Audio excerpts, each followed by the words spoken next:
Next, di sini urgensinya apa?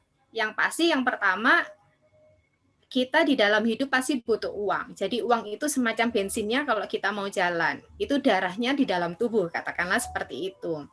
Sehingga kita ke depan bisa mengatur bagaimana keuangan kita. Ya kan? Karena di masa yang akan datang, ketidakpastian itu sangat tinggi. Nggak ada yang bisa menebak 1 jam lagi kita mau ngapain. Ya kan? Kondisinya seperti apa, kesehatan kita bagaimana 1 jam ke depan, nggak ada yang tahu, ya kan? Sehingga kalau kita tahu ke depannya mau apa, kita tahu posisi sekarang ini sedang punya apa dan bagaimana kondisinya, kita bisa meraih sesuatu yang akan ada di depan, sesuai dengan kebutuhan kita, seperti itu. Karena kebutuhan seseorang itu pasti akan berbeda dengan kebutuhan orang yang lain. Kenapa kok demikian? Karena kita mempunyai kemampuan yang berbeda, kemampuan baik secara finansial dan non-finansial. Jadi, kalau misalkan saya punya dana sekian, belum tentu Audrey, John, Elo, dan teman-teman yang lain sama. Kalau punya dana tapi tidak mempunyai kemampuan untuk mengelola, itu juga beda lagi. Secara psikologis juga berbeda. Oke, nanti kita akan belajar di sana psikologisnya seperti apa gitu ya. Sehingga kita punya kunci sukses. Untuk nextnya, yes, kunci suksesnya apa? Kita bisa membuat uang, maksudnya membuat uang itu menghasilkan uang dan menggunakan uang itu dengan cara yang bijaksana gitu ya. Jadi kalau di dalam firman Tuhan nih, kita nggak boleh mendewakan uang loh, karena uang itu akar kejahatan. Tapi ingat, money is not everything, but everything without money is nothing, kayak gitu. Jadi kita harus benar-benar very wise untuk mengelola uang. Jadi gimana sih mengelola uang dengan baik dan benar? Kita akan belajar next berikut ini. Next slide, minta tolong John. Nah, realitinya di Indonesia, kita lihat bagaimana seorang pemuda di Indonesia menganggap keberhasilan secara keuangan dibandingkan orang tua mereka. Nah, coba teman-teman di sini, istilahnya jawab pribadi aja ya, apakah merasa bakalan lebih sukses, akan berada sama dengan posisi keuangan dengan orang tua, atau lebih tidak sukses? Nah, coba istilahnya dikutip jawab pribadi masing-masing ya. Itu bagaimana? Nah, terus jawabannya apa kalau di Indonesia? Kita lihat jawabannya, John. Nah, yang dominan dari peserta yang ditanya di sini, ternyata jawabannya adalah yang paling dominan 32%. Ada yang kurang satu lagi, much less successful, 4%. Yes, klik lagi, jawabannya adalah somewhat more successful. Jadi agak sukses. Artinya apa kalau agak sukses? Tidak percaya diri dengan kemampuan finansialnya untuk mengukur ke depan, saya ini seperti apa. Dibandingkan dengan orang tuanya sendiri, dia sudah tidak percaya dirinya mampu dalam keuangan. Terus, coba sekarang ini, nah slide ini akan menunjukkan zaman sekarang, itu kan lagi musim ghosting kayak gitu ya. Wah, ghosting nih. Ternyata ghosting itu bisa menyemangati kita loh, daripada kita di ghosting. Kita harus memperkuat finansial kita loh, supaya nanti yang ghosting kecewa. Nah, tapi yang paling penting dibandingkan itu, finansial kita harus kuat kayak gitu. Coba tolong dilihat di sini sebelah kiri. Ini ada komposisi income, penghasilan, ada beban, ada aset, ada liability, kewajiban atau utang. Ini harus kita punya mindset supaya bisa mengetahui posisi keuangan kita di mana. Cuma teman-teman, mungkin kalau yang bukan dari jurusan ekonomi melihat ini tuh, aduh ribet banget ya, ini ada panah-panahnya kayak gitu ya. Sebenarnya nggak ribet, ini gampang banget. Cuma perlu diaplikasikan saja bahwa di dalam sebuah kondisi keuangan, posisi keuangan, kita itu basicnya punya sisi kiri dan sisi kanan. Sisi kiri kita melihat asetnya kita itu apa saja, yang di sisi kanan kita punya utang dan modal untuk membeli apa yang bisa dihasilkan oleh kita. Misalkan kita punya utang, kita punya uang, kita punya modal, kita bisa beli apa? Oh, saya bisa beli rumah, maka asetnya namanya rumah. Kita punya uang cash, kita punya tabungan, kita punya mobil, kita punya saham, kita punya deposito, itulah aset kita. Jadi, seseorang, individu atau perusahaan itu bisa memiliki namanya neraca atau posisi keuangan, kita harus tulis itu, mau tidak mau harus dicatat. Tadi sempat diinformasikan oleh Lintang bahwa kita sudah mencatat belum? Nah, kalau tidak dicatat, ini tidak bisa dilakukan. Jadi, boleh dicatat secara manual, ditulis tangan, ditaruh di buku, atau pakai aplikasi, itu boleh banget. Jadi kalau misalkan sekarang sudah pakai teknologi, pakai aplikasi. Kalau saya masih orang lama, pakai catat. Kenapa? Karena masih melatih ini ya, otak supaya bekerja dengan lebih baik kalau pakai tangan gitu. Tapi sekarang zamannya online juga tidak salah. Nah, coba kita ke next slide. Bagaimana ribetnya? Kalau melihat di sini, aduh, ribet banget deh, jadi males kayak gitu nulisnya ini. Tapi jangan salah, ketika kita melakukan pencatatan sedemikian rupa detail, kita jadi baik loh keuangannya. Kenapa? Kita bakal notice, oh kita ini keuangannya sehat nggak ya? Kita bisa utang nggak ya? Kita bisa membayar hutang nggak ya? Kita bisa main saham nggak? Investasi saham atau istilahnya melakukan apapun bisa dilakukan kalau kita bisa review posisi keuangan kita seperti ini. Mungkin kalau dilihat, aduh, ribet, sulit, atau apapun itu, sebenarnya ini gampang sekali. Mungkin kalau nanti ada kesempatan, saya bisa ajarkan ini dengan gampang kayak gitu ya. Ini jujur gampang banget. Jangan merasa sulit kalau melihat yang ribet-ribet, karena angkanya nggak enak, koma-koma, terus sudah mundur. Bayangkan ya kalau misalkan kita sebagai seseorang ini punya pacar gitu ya, masih pacar. Apa yang dilihat dari pacar kita, dari sisi keuangan? Boleh nggak sharing teman-teman? Coba tanya aja. Pernah nggak bilang iya atau enggak lah ya?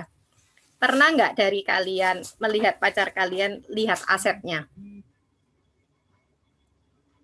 Halo, halo, halo, halo. Ya enggak? Bener nggak?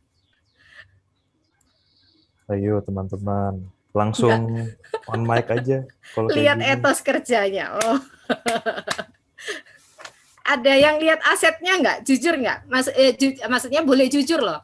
Jangan malu-malu. Maksudnya di dalam sharing tentang keuangan ini bukan sesuatu yang tabu untuk diperbincangkan. Oke, asset knowledge, oke, good.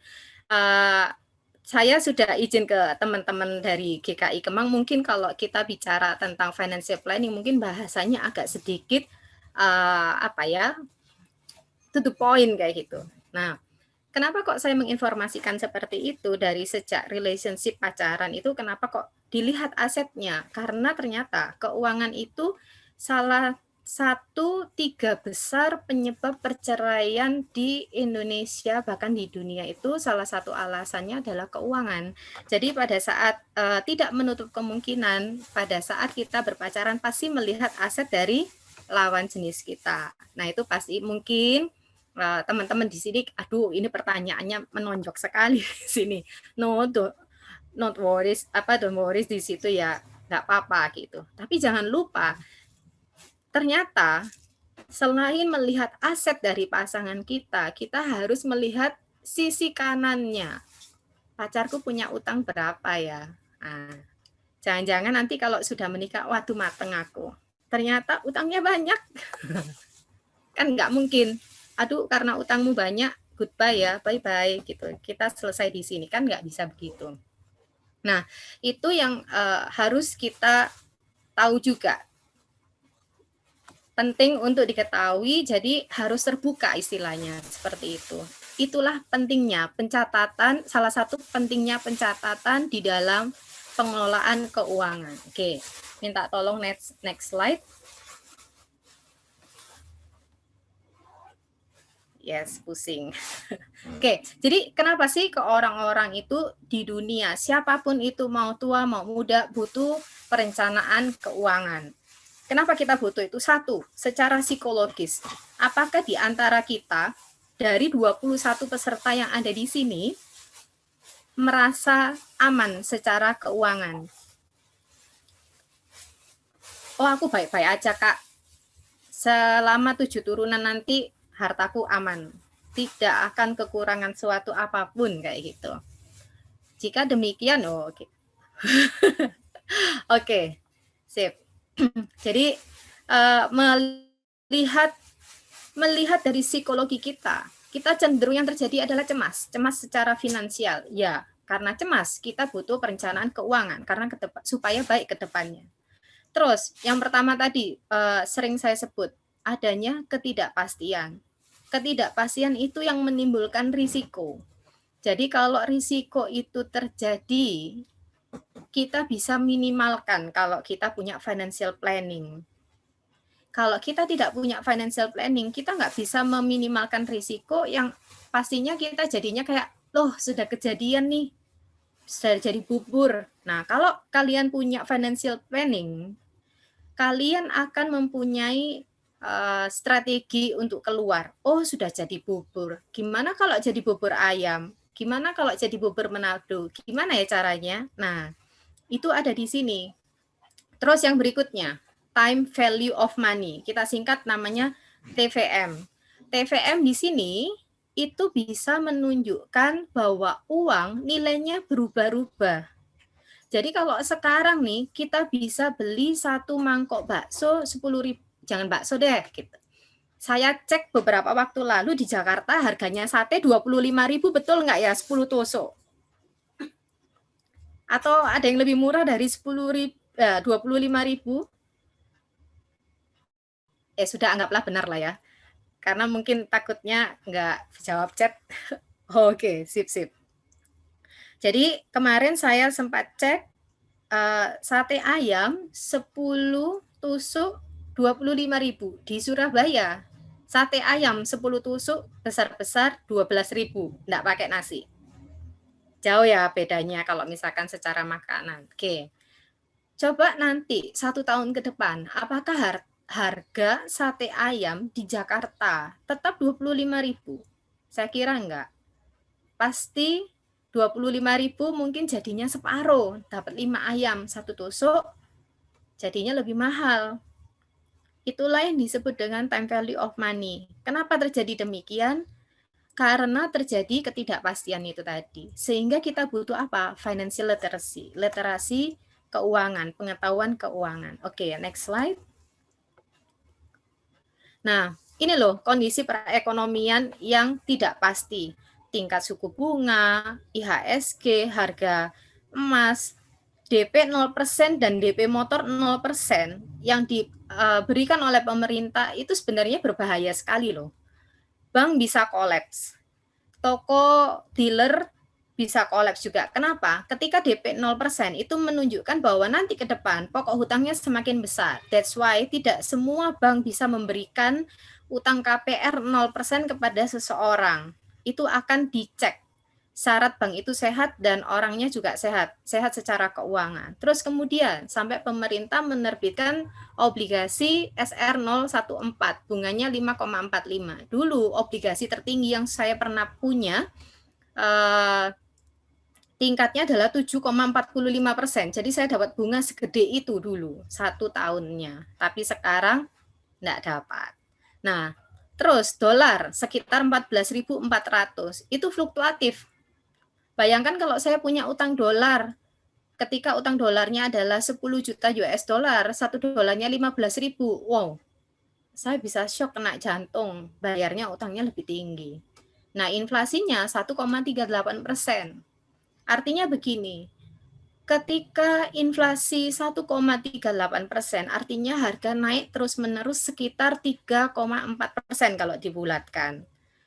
Terus, kalau kita sekedar menabung itu bunganya bank kasih 2%, dipotong pajak bunga, pendapatan bunga sekitar 20%. Nah, coba dipotong. Kalau kita menabung saja, dengan hasil keuangan yang kita terima setiap bulan dibandingkan dengan inflasi, nggak nututi, kita nggak bisa beli rumah, kita nggak bisa beli macam-macam yang sifatnya ke depan itu bisa membantu finansial kita, malah kita cenderung tambah lama tambah miskin kalau cenderung nabung doang kayak gitu. Jadi kita harus gerakkan uang kita. Terus lanjut.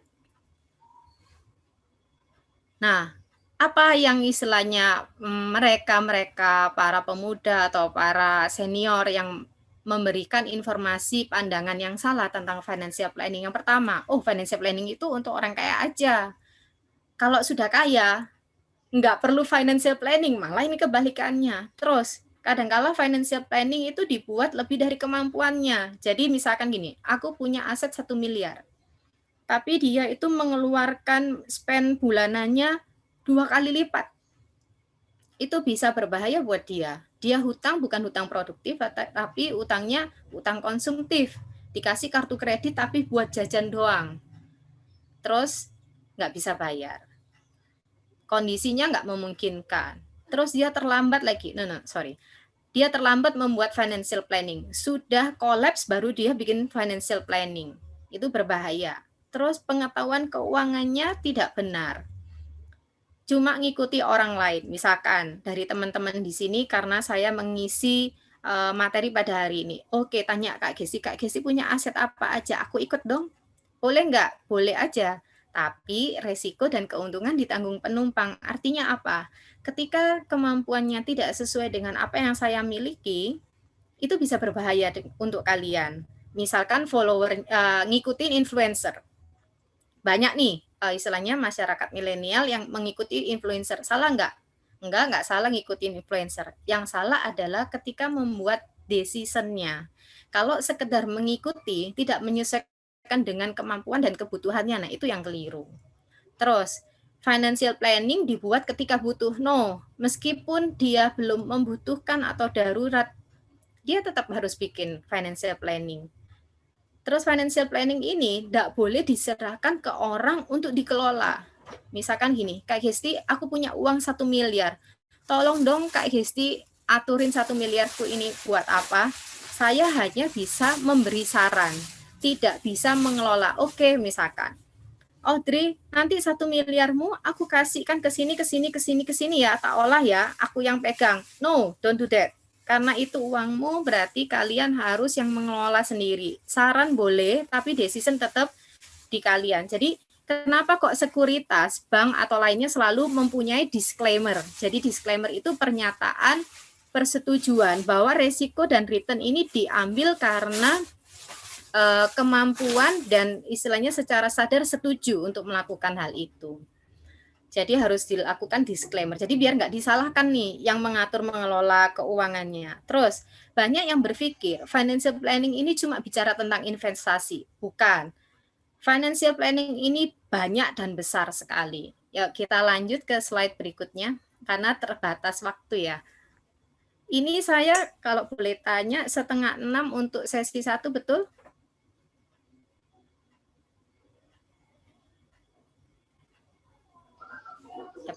Gimana ya, Lo? 5:30 ya untuk sesi 1. Enggak Kak, sampai jam 1:16. Hah? 5:16 ya. Iya, 5:16. 5:16 Kak. Oke, agak sedikit ngebut ya. Oke, next. John boleh minta langsung diklik sampai habis di slide yang ini. Nah, ini. Oke. Nah, bagaimana kita memulai financial planning?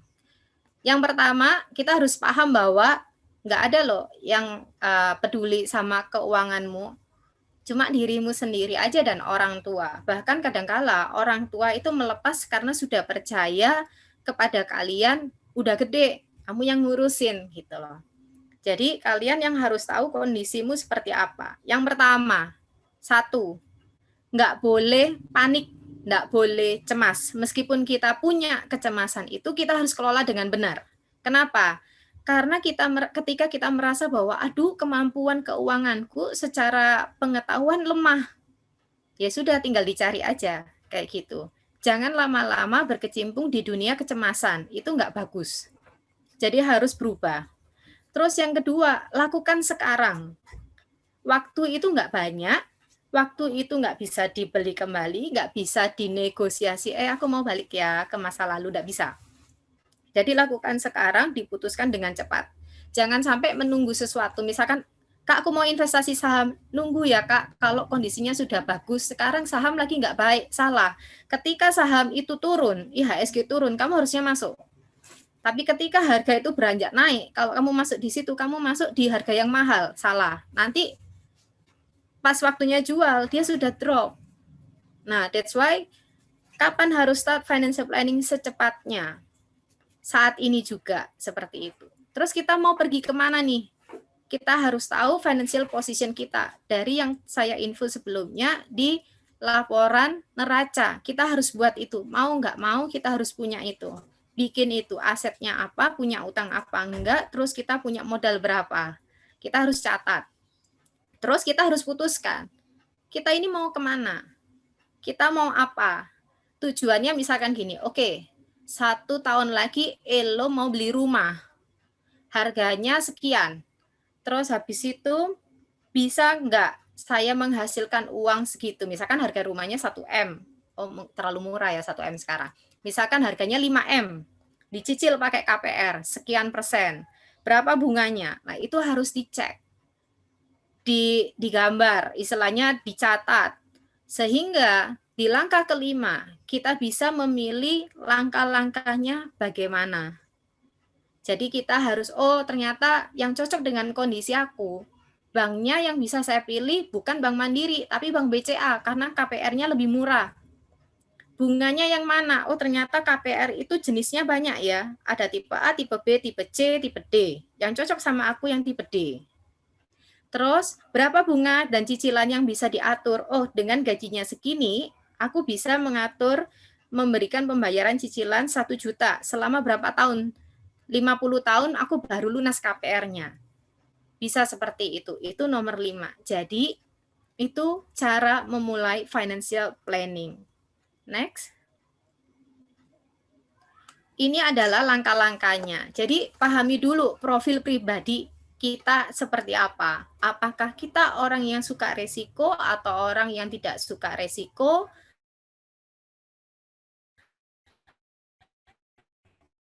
Terus kondisi keuangan dari prioritasnya itu harus sekarang mendesak atau tidak, baru kita sesuaikan tulis rencananya, dipetakan, dievaluasi alternatifnya apa aja, dipilih, direalisasikan, diamati, evaluasi kalau nggak cocok. Misalkan gini, tadi milih rumah. Ternyata dalam 50 tahun ini pembayaran KPR kayaknya kok nggak mampu ya. Kita lapor ke bank. Bank, tolong dong aku nggak bisa 50 tahun, aku bisanya 60 tahun, bisa nggak dirubah? Sekarang cicilannya jadi naik berapa? Nah, itu bisa dievaluasi. Kalau itu sistem utang, kalau misalkan kita investasi, oh investasinya aku ternyata nggak bisa investasi di saham karena aku takut banget, gantilah reksadana. Biarkan dia yang milik, kita tinggal setor uang auto debit. Seperti itu.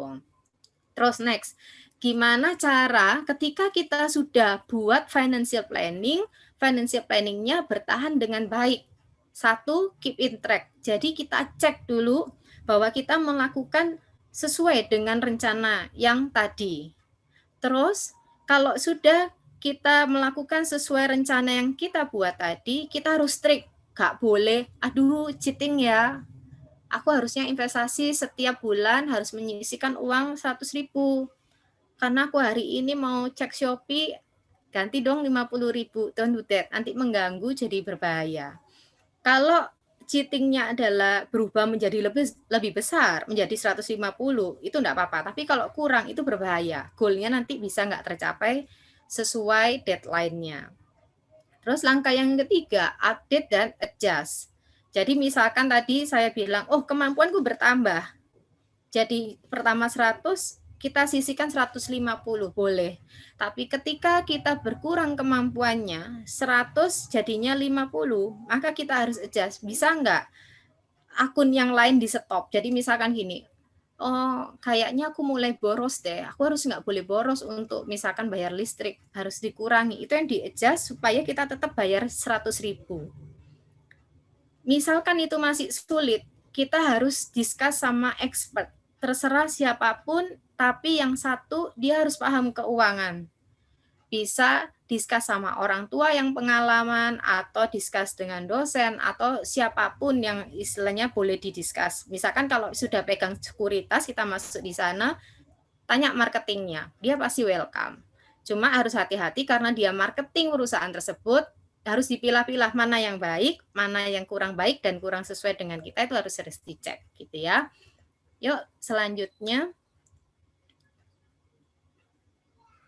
Oke. Nah, ini langsung aja coba kita, nah stop di sini John. Ini ada pohon ya. Pohon ini kalau dilihat bagus nih, rindang. Secara keuangan, untuk boleh minta tolong diklik, banyak aset yang kelihatan. Yes, langsung. Ada apel-apelnya, ini saya gambarkan sebagai jenisnya buah-buahan, itu adalah aset keuangannya. Di situ nanti ada investasi, ada saham, ada obligasi, ada deposito, dan lain sebagainya, dan banyak banget. Coba minta tolong lagi John sampai habis. Yes.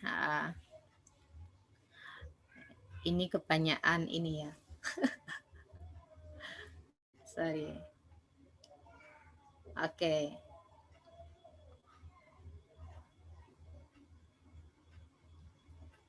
Nah, kalau kita lihat teman-teman di sini, yang kita lihat kalau di atasnya aja, itu nggak bisa. Kenapa? Karena yang paling mulai dari awal adalah akarnya. Apa akarnya? Nah, ini 3 keputusan yang paling penting di dalam keuangan. Yang pertama adalah kita bisa bicara tentang operational, budgeting, dan pengelolaan keuangan. Oke, next John. Oke, saya jelaskan di sini ya. Oh, no. Back. Thank you. Operasional ini berbicara tentang kebutuhan sehari-hari atau jangka pendek. Sedangkan budgeting kita bicara kegiatan yang jangka panjang. Kita next nanti beli aset apa aja.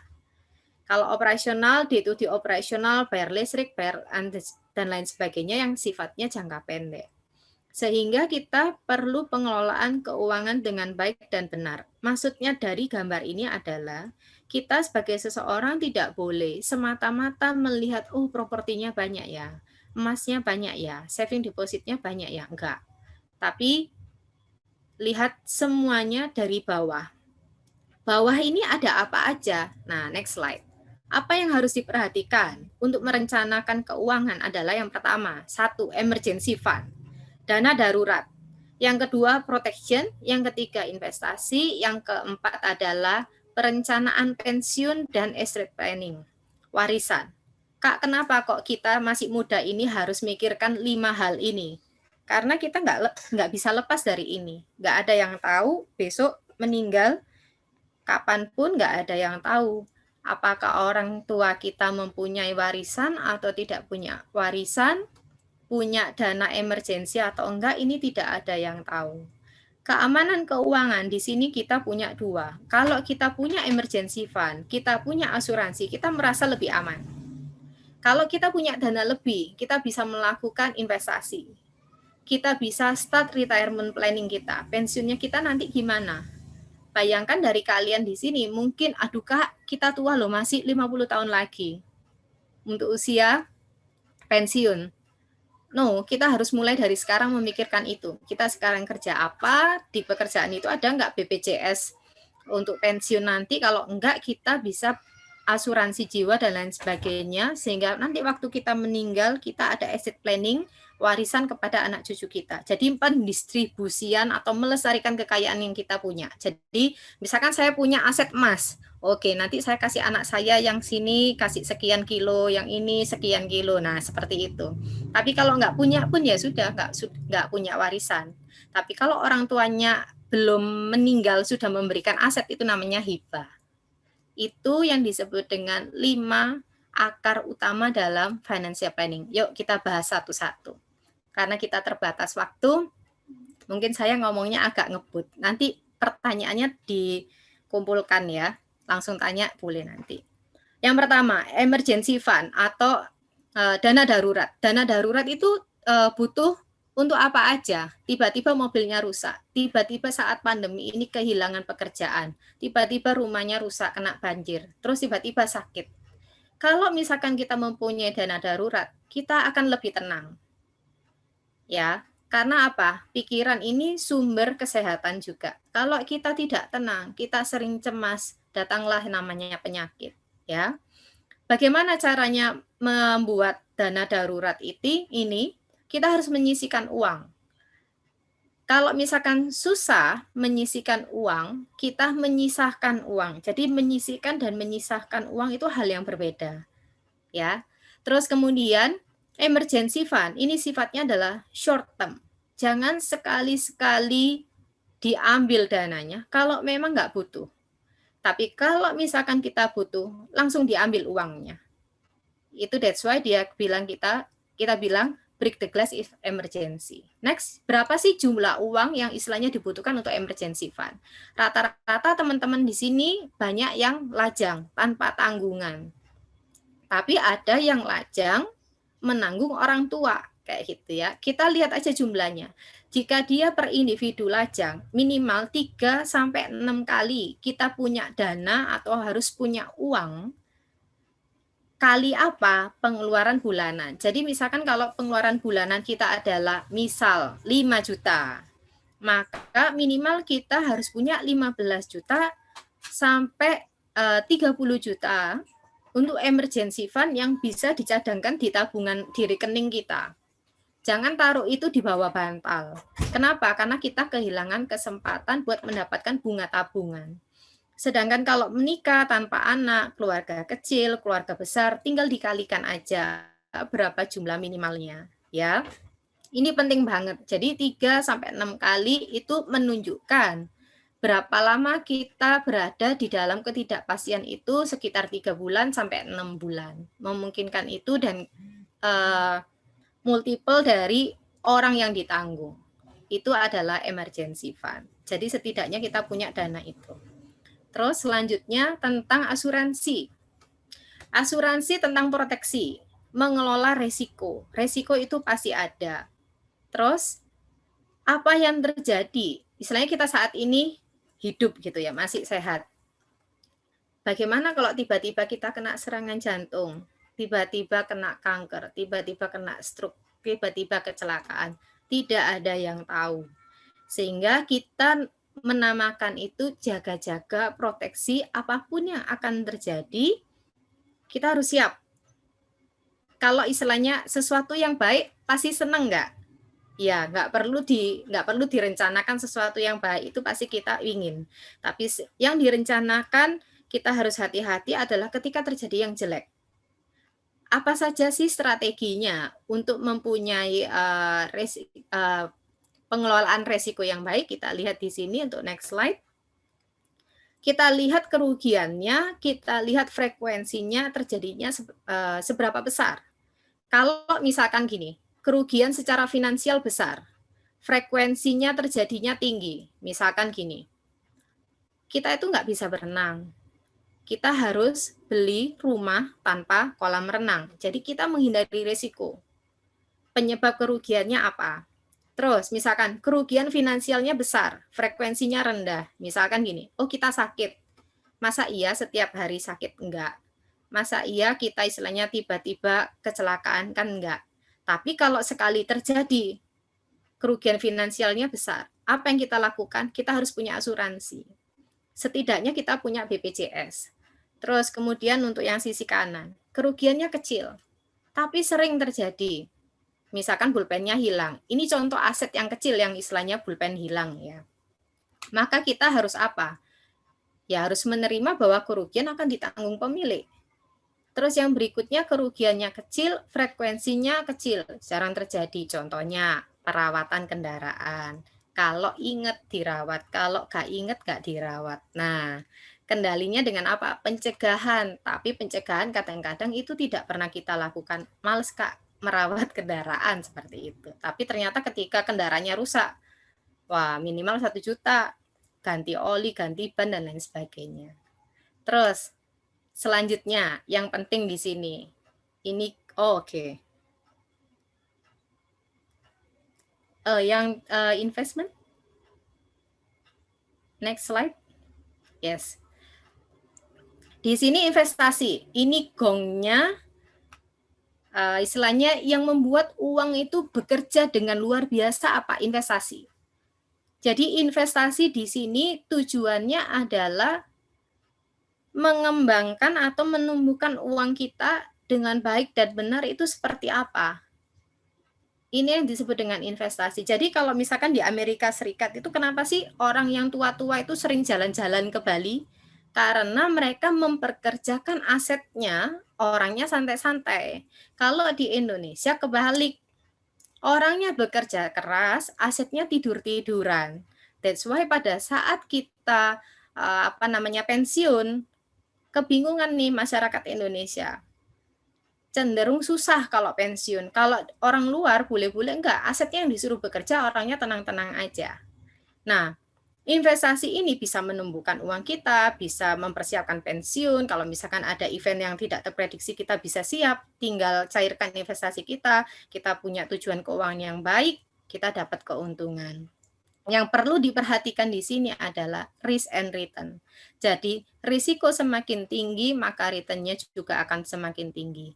Jangan sampai menerima penawaran investasi, returnnya besar, terus dia bilang risikonya kecil. Stop, jangan diikuti, pasti investasi bodong. Ya, jadi dia akan butuh waktu untuk mendapatkan keuntungan. Itulah yang disebut dengan investasi. Tapi kalau trading, dia sifatnya jangka pendek. Jadi mengembangkan uang dengan jangka pendek. Dalam hitungan menit, dalam hitungan detik, dia bisa dapat keuntungan. Keuntungannya bisa besar nggak? Sangat bisa. Besar sekali bisa. Tapi risikonya juga besar. Apa? Kehilangan uang kita. Itu kalau trading. Kalau investasi, waktunya cukup lama. Next. Ini hubungan yang tadi, time value of money, jadi kita butuh waktu, kita ada nilai uang yang akan datang, yang saya bilang sate harganya 1 tahun ke depan, mungkin lagi tidak 25.000 isi 10. Kalau sekarang, present value, ada nilai 25.000 nilai sekarang. Dari perhitungan ini ya teman-teman, bisa menghitung uang di bank kalian dengan rumus ini. Jadi, Kak aku punya uang 100 juta sekarang. Bunga di bank di BCA misalkan 10% 1 tahun. Aku hold 1 tahun uangku jadi berapa Kak? Jadi dia 100 juta kali 1 plus 10% pangkat 1 tahun. Itulah keuntungan kita. Menjadi uangnya adalah 101 sekian. 10% 110 sekian. Nah, kalau kita pingin tanya, Kak, aku pingin uangku menjadi 500 juta dari uang 100 juta tadi.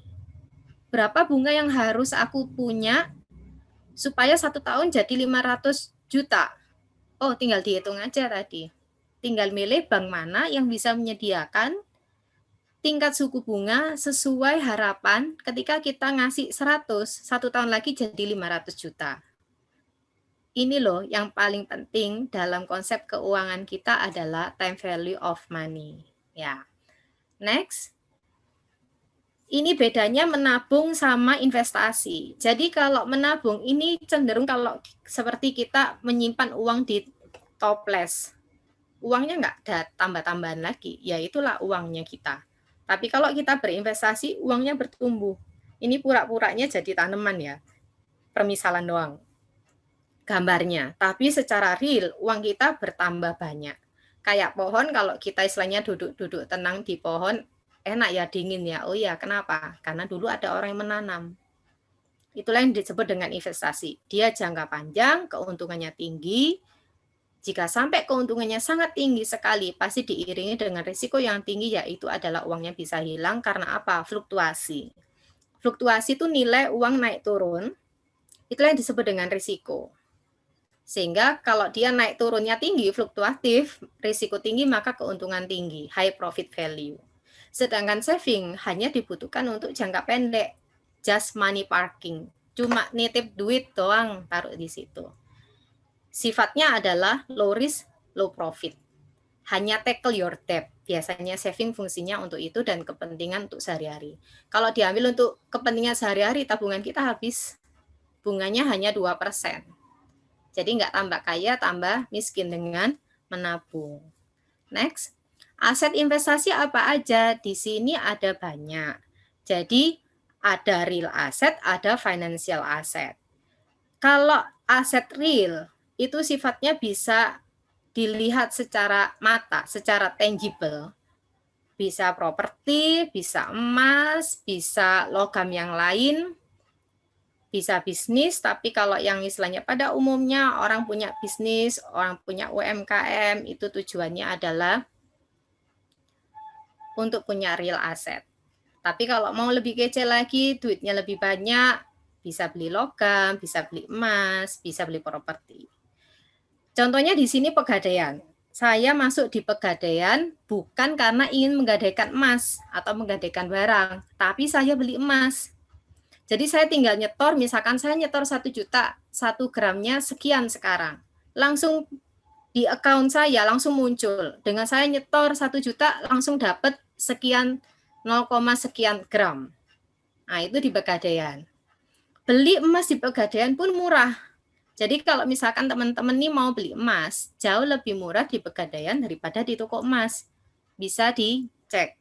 Tapi emas yang dijual di Pegadaian pada umumnya kalau misalkan dia lelangan, itu jauh lebih murah. Keuntungannya di situ. Jadi saya punya hobi beli emas di Pegadaian yang lelang-lelang itu nanti saya jual lagi. Nah, selisihnya dapat keuntungan masuk di saku saya.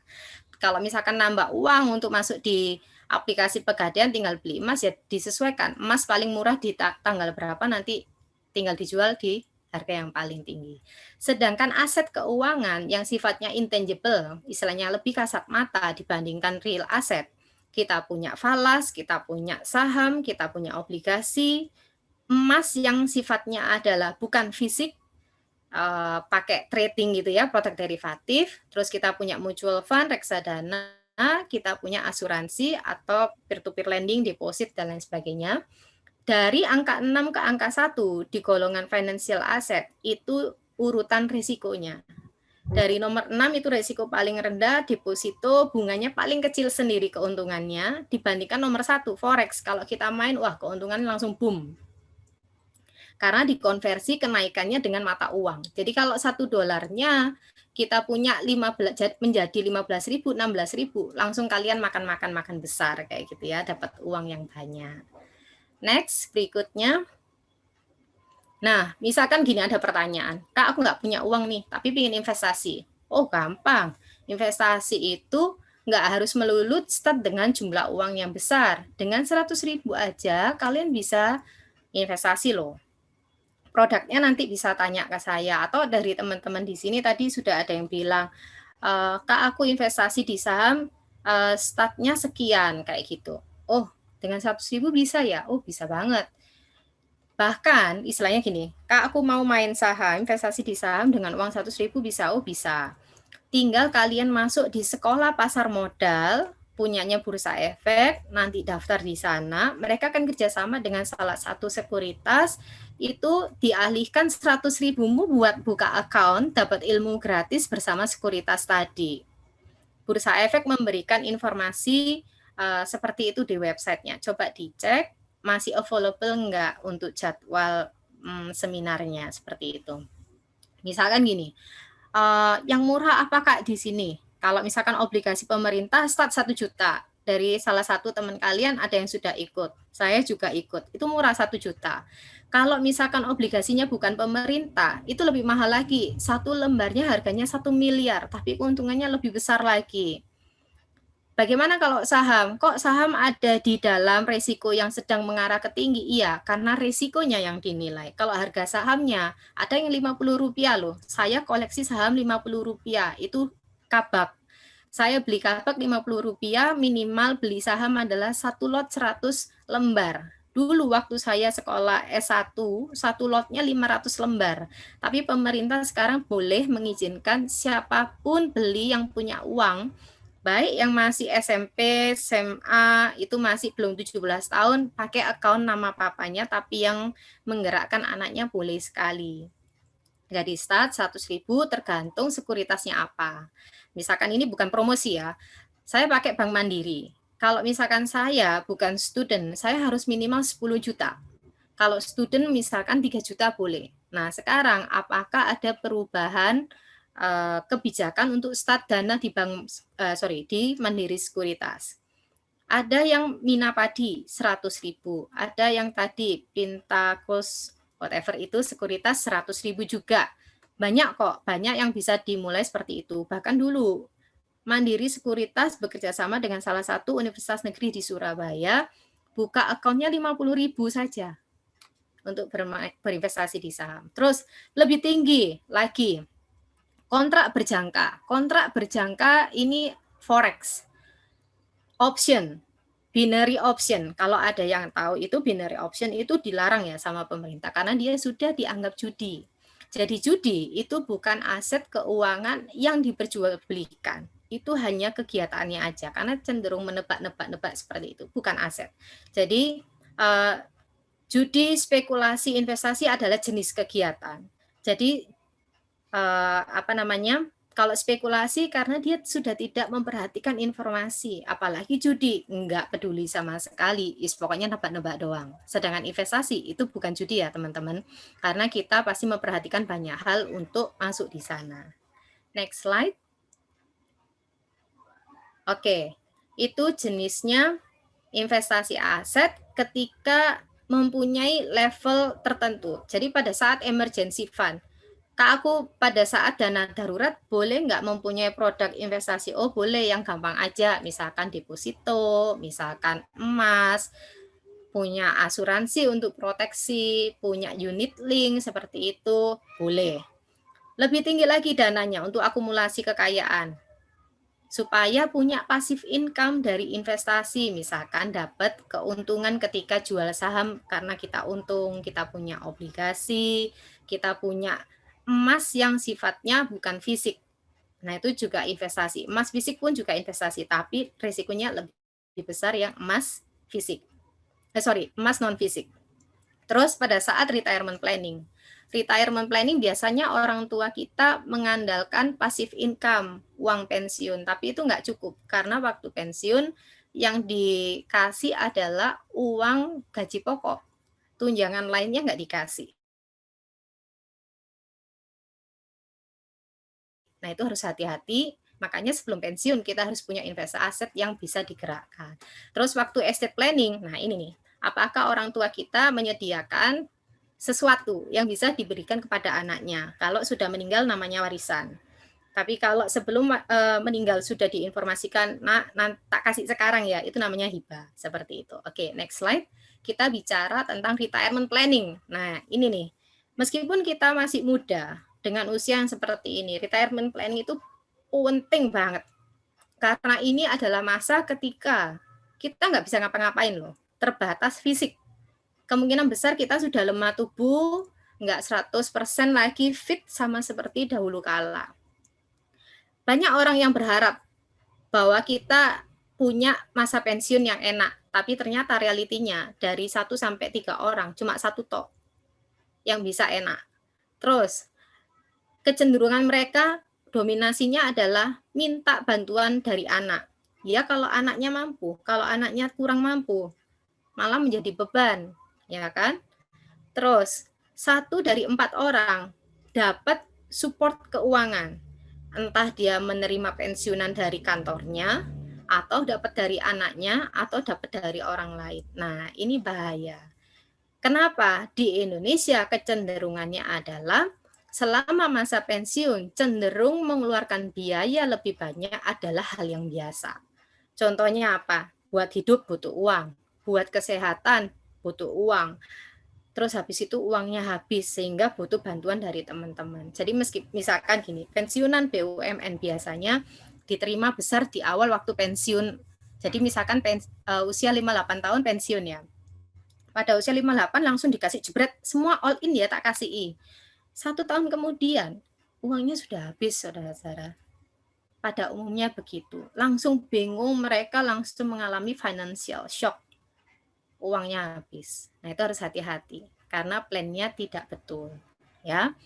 Next, selanjutnya di sini nomor ya. Siapa sih yang nggak kepingin waktu pensiun itu merasakan financial freedom atau merasa enak lah. Apa yang dilakukan malah di Indonesia? Ternyata mereka masih tetap bekerja loh.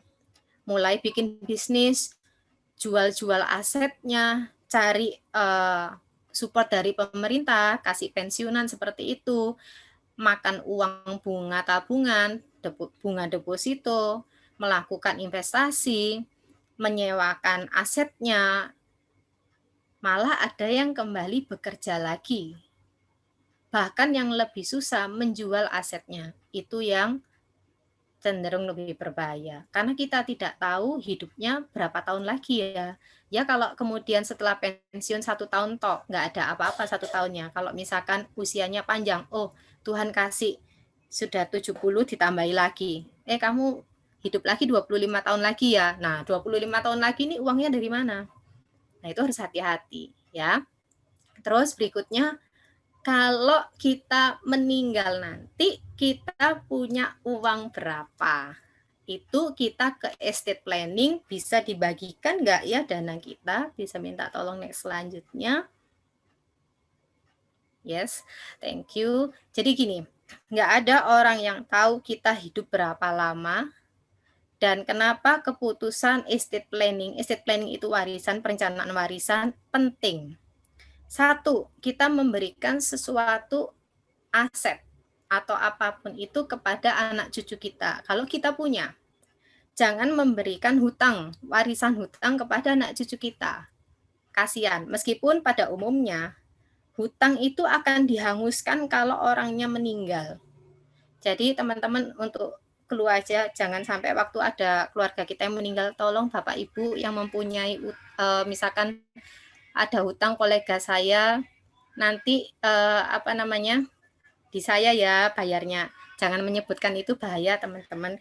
Kenapa? Karena kita tidak tahu bahwa orang yang meninggal tersebut itu beneran nggak punya utang ke dia. Buktinya apa, atau malah kita istilahnya dipakai buat memeras kita tidak tahu.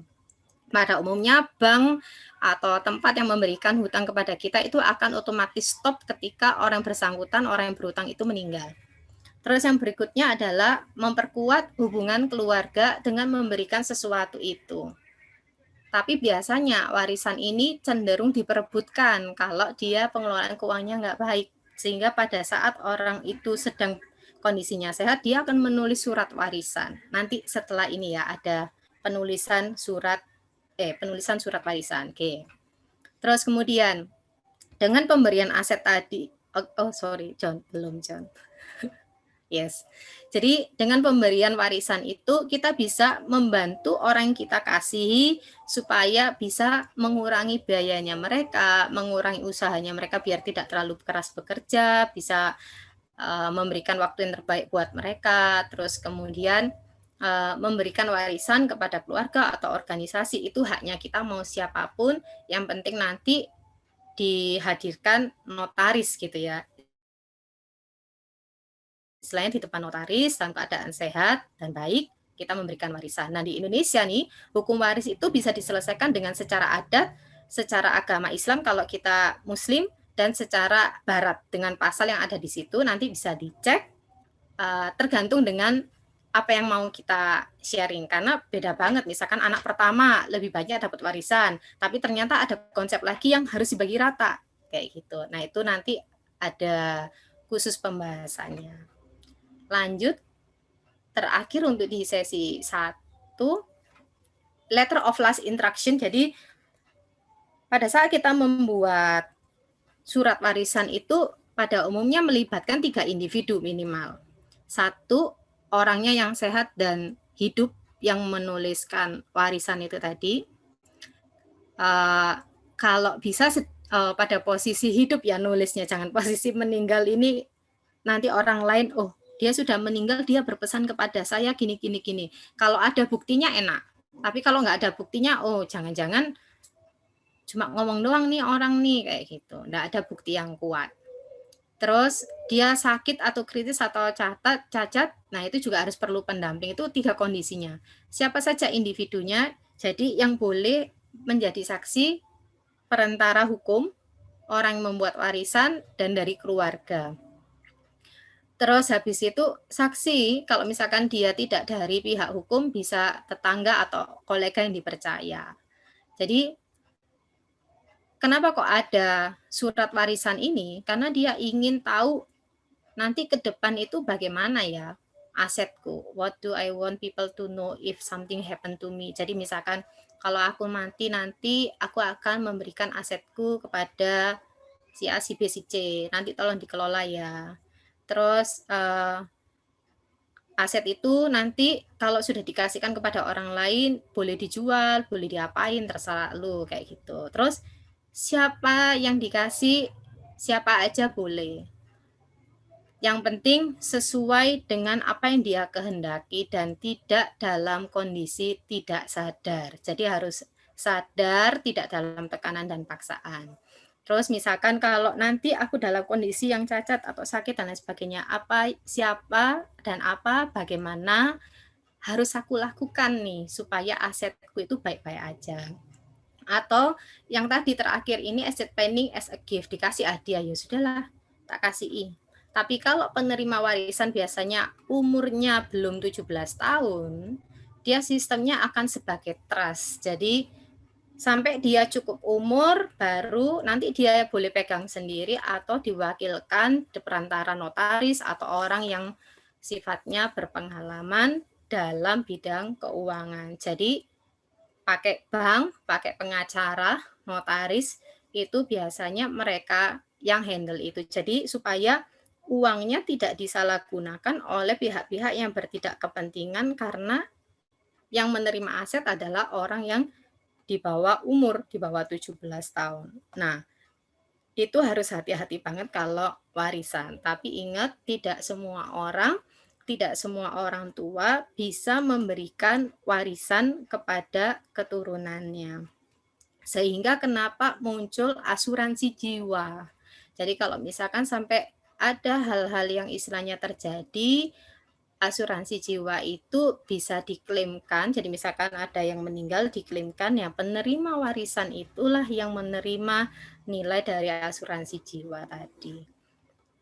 Itu juga ada di dalam surat warisan kayak gitu. Tapi untuk lebih lanjut itu harus tanya ahli hukum karena ada aturan, misalkan, oh ya, si suami menikah dengan siapa saja, anaknya berapa, keluarganya juga ingin warisan tersebut atau bagaimana, itu yang harus diketahui. That's why kita sebagai anak dari orang tua kita perlu tahu dengan detail asetnya mama papa kita apa. Jadi ini bukan ngajarin jelek ya. Yang hadir di sini boleh nanti setelah seminar ini, Pama, asetnya papa mama apa aja, ada berapa, nilainya berapa. Bukan karena jahat atau apa, bukan. Karena kita tidak tahu apa yang akan terjadi, kita harus bisa handle itu. Karena ada dulu orangnya kaya raya sekali, angkatan laut, meninggal, laki-laki itu, suami itu, tapi istrinya nggak ngerti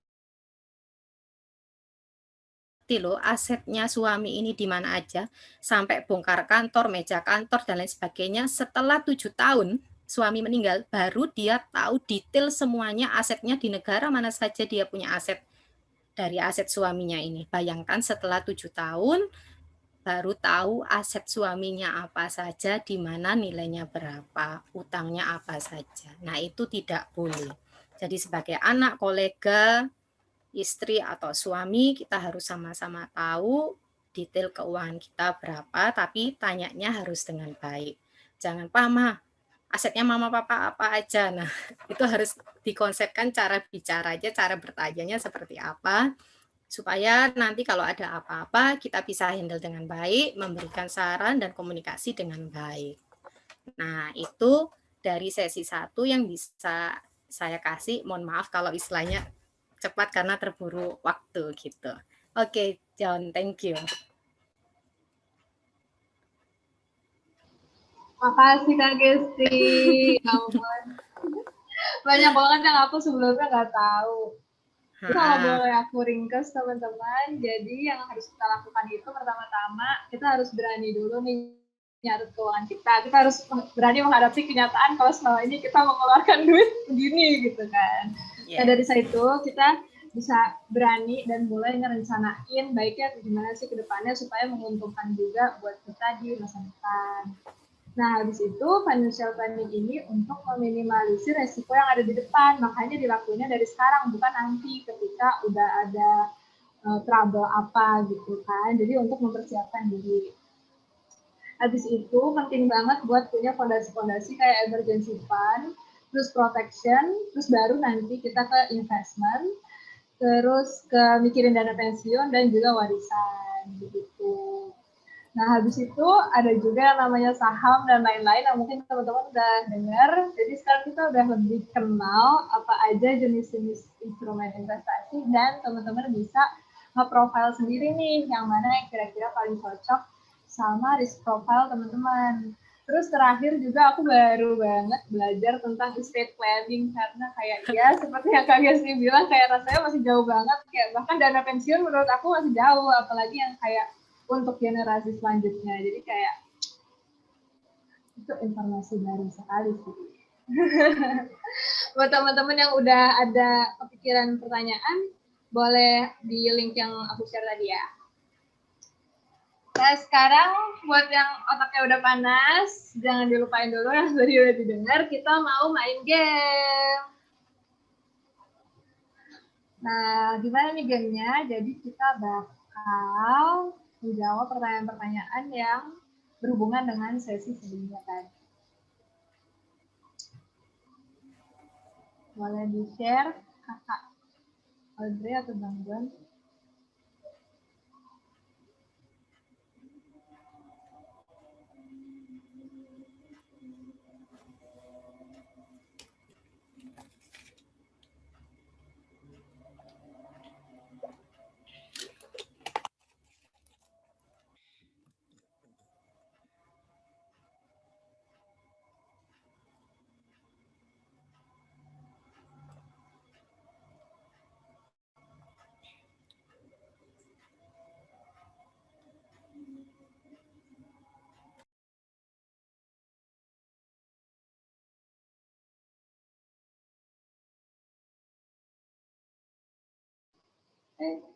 Aku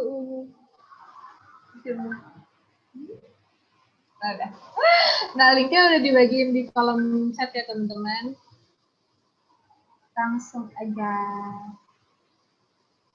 Nama kita. Ayo. Tinggal diklik aja, terus nanti masukin nama, habis itu kita bisa main bareng.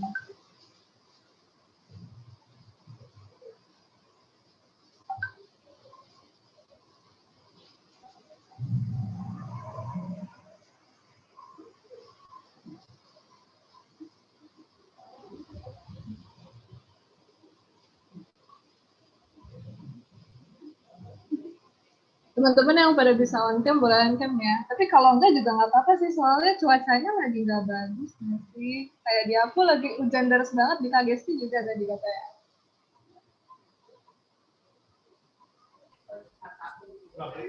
Masih mendung. Di gereja. Oh masih mendung Kak. Aku udah kayak badai gitu deh. Padahal udah April ya. Ya, take care lah. Audrey juga sedang mengalami badai.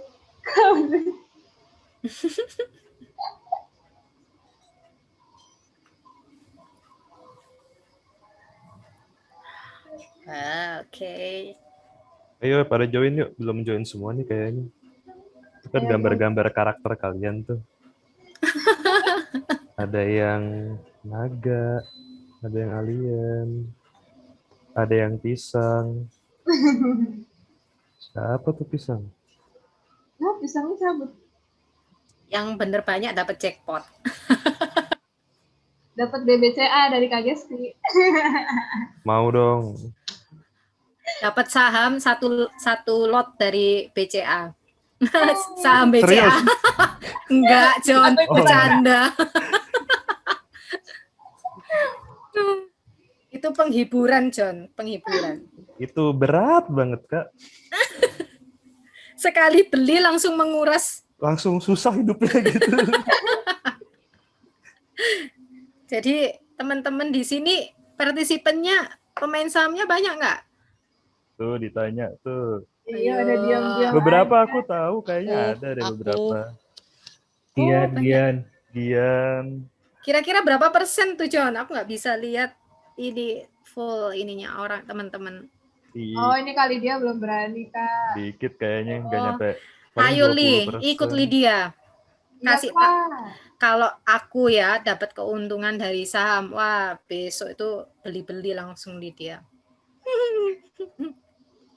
No, coba jangan reksadana. Kamu kalau sudah kenal saham, reksadana pasti ditinggalin. Iya. Believe me. Sesara boncos, no. Lagi boncos harusnya masuk. Karena murah-murahnya nih. Serok ya. Kak Gesti nggak ada rekomend emiten. Nanti deh. Kak, mungkin Kamu boncos, cash flow-nya boncos, Kak. Bukan harga sahamnya. Bercanda, Sorry. Sesara. Gue bercanda. Oke. Parah banget. Kalau aku punya kebiasaan, oke. Enggak, jangan takut. Kalau sudah tahu enaknya, wah berani banget tuh langsung top up kegiatannya. Saya deh. Kita mulai main yuk. Udah mulai Ayo, rame nih. udah rame. Let's go. Ayo kalau deh, silakan. Let's go, Nanti bisa Dre. chat. Oke.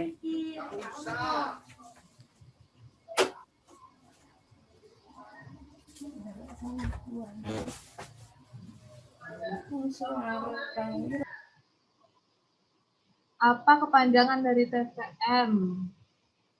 Ayo, ingat nggak? Ini materi aku nih, matematika keuangan kemarin susah banget. Harusnya dosennya aku ya, Lin. Oh iya kok, dari tuh. Ayo sini. Aku mau ujian bulan Juni, curhat. Wah, benar-benar. Keren guys, jadi TTM itu kepanjangannya time value of money. Boleh Kak Audrey next.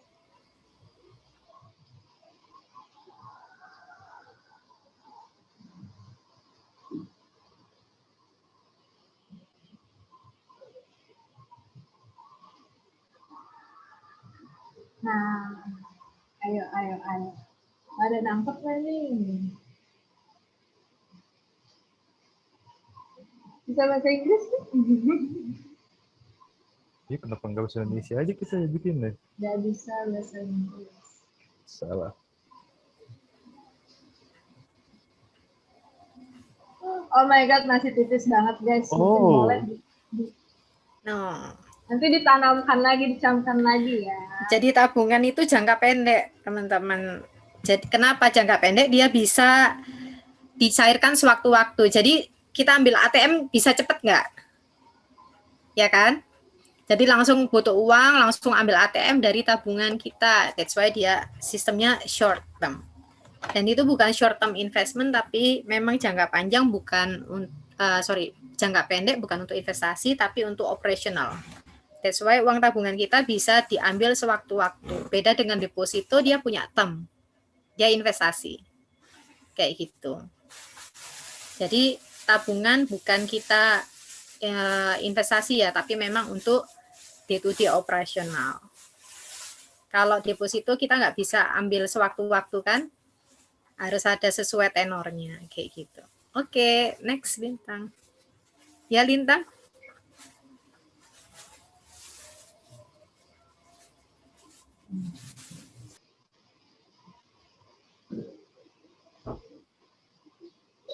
Jenis aset apa yang memiliki resiko paling tinggi? Wah, ada nyimak nih. Ini agak menjebak ya guys. Perhatikan beberapa kata-kata.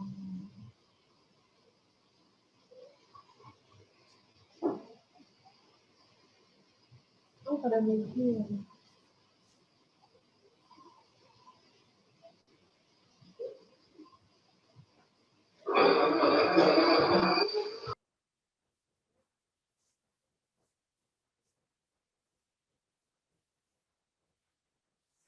Wah, Kak Gesti hanya bisa tersenyum.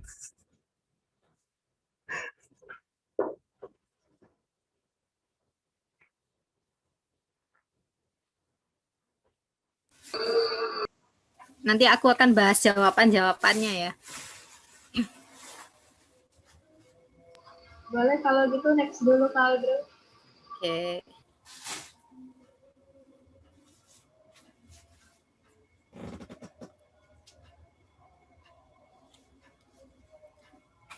Berikut adalah alasan kenapa kamu perlu investasi.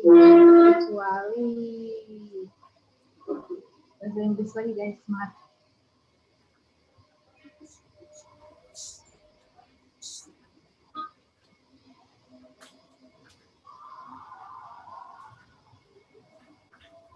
Wow, berbeda-beda. Tapi yang benar dan menunjukkan.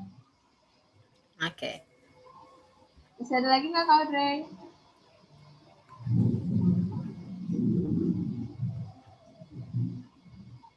Terakhir. Ayo, semangat. Berapa banyak dana darurat ideal yang perlu disiapkan oleh seorang lajang? Ayo yang lajang, nggak boleh salah. Bercanda aja.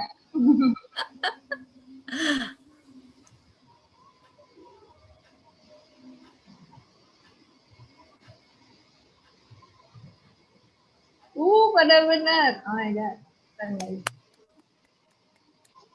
Oke, kayaknya udah habis ya pertanyaannya ya. Bisa lihat nggak Kak? Siapa yang menang?